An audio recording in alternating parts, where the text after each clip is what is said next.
कानपुर देहात में बड़े पैमाने पर स्टाम्प चोरी का मामला निकल कर के सामने आया है। जिलाधिकारी द्वारा 6 बैनामों की जांच में 3 बैनामे जो करोड़ों की संपत्ति थी उसमें स्टाम्प चोरी का मामला निकल कर के सामने आया है। आपको बता दें ये प्रॉपर्टियां 56 करोड़ 35 लाख 32 हज़ार रुपये की थी और वहीं पर इस पर स्टाम्प शुल्क जो देना था 4 करोड़ 53 लाख 35 हज़ार 580 रुपये का स्टाम्प शुल्क देना था, जिसमें स्टाम्प शुल्क दिया गया है 3 करोड़ 61 लाख 58 हज़ार 300 रुपये का। यानी कि साफ तौर पर इसका कैलकुलेशन जब किया गया तो इन प्रॉपर्टियों में महज 3 प्रॉपर्टियों में जो करोड़ों की प्रॉपर्टी थी इन पर 91 लाख रुपए से ज़्यादा का स्टाम्प चोरी मामला सामने आया है। जिला अधिकारी ने IG स्टाम्प को इसमें वाद दर्ज करा करके वसूली की जांच के आदेश दे दिए गए हैं।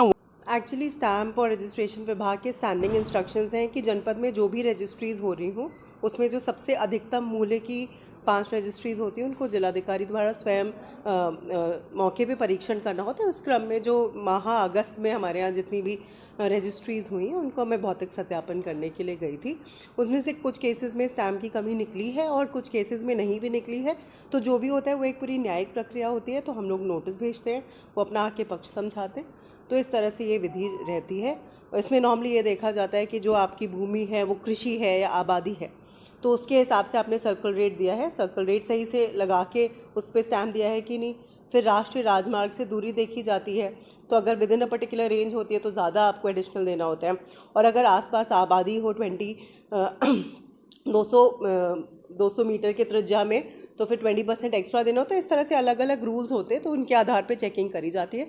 तो उसी क्रम में मेरे यहाँ जो हमारे जनपद में जो भी बड़े विक्रय के जो भी केसेस हुए हैं उनकी मैंने आज निरीक्षण किया। कितने जगह गए हैं और कितने का कुल इसमें वसूली की बात कही आपने? जैसे मैंने बोला कि ये एक न्यायिक प्रक्रिया है, तो फिगर अभी मैं नहीं बता पाऊँगी आपको क्योंकि ये नोटिस जाएगा। और मैंने 6 केसेस विजिट किए।